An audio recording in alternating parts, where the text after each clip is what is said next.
আমরা আসলে social media কেন ইউজ করি? ইউটিউব, ফেসবুক, টিকটক এগুলা কেন ইউজ করি?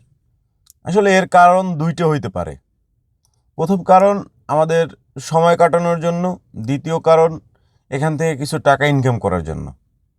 তো এখানে ২ ধরনের মানুষই আসে। অন্যান্য অনেক ধরনের মানুষই আসে। তবে আমি ২ টা ধরনই ধরলাম। তো যারা আ শখে করে তাদের হিসাব আলাদা। যে তারা শখের জন্য করে, একটু সময় কাটায়। কিন্তু আমরা যারা টাকা ইনকামের জন্য এখানে আসছি, আমরা যারা চিন্তা করি যে ঘরে বসে থেকে যদি কিছু টাকা আর্ন করা যায়, তাহলে তো খুব ভালোই হয়। তাদের উদ্দেশ্যে আজকের ভিডিওটা।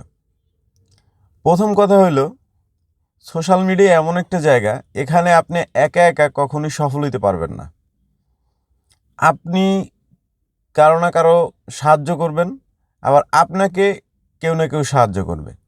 আর সেটাই যদি হয়, তাহলে আমাদের বড় হতে বেশি সময় লাগবে না। তো এখন আপনি বলতে পারেন কীভাবে সাহায্য করবে? দেখেন, এই যে আমার ভিডিওটা আপনি দেখতেছেন, আমার ভিডিওটা যদি কোনো কন্টেন্ট ক্রিয়েটর দেখেন, দেখেন আমি একজন নতুন কন্টেন্ট ক্রিয়েটর। আমার তেমন কোনো প্রতিভা নাই, আমার তেমন কোনো কিছুই নাই। চেহারা বলেন, তারপরে কন্টেন্ট বানানোর অভিজ্ঞতা বলেন, কিছুই নেই। তারপরও আমি চেষ্টা করতেছি কন্টেন্ট বানানোর জন্য। তো আপনারা যারা নতুন আছেন, আশা করি আপনারা সবাই আসছেন এখান থেকে, যারা কন্টেন্ট ক্রিয়েটর, টাকা ইনকাম করার জন্য। আর যদি আপনি টাকা ইনকাম করার জন্য এসে থাকেন, তাহলে আশা করি একজন আরেকজনকে সাপোর্ট করবেন, সুন্দর একটা কমেন্ট করবেন। আর আমার ভিডিওতে যারা কমেন্ট করবেন, আমিও তাদেরকে সাপোর্ট করব ইনশাআল্লাহ। ভালো থাকবেন।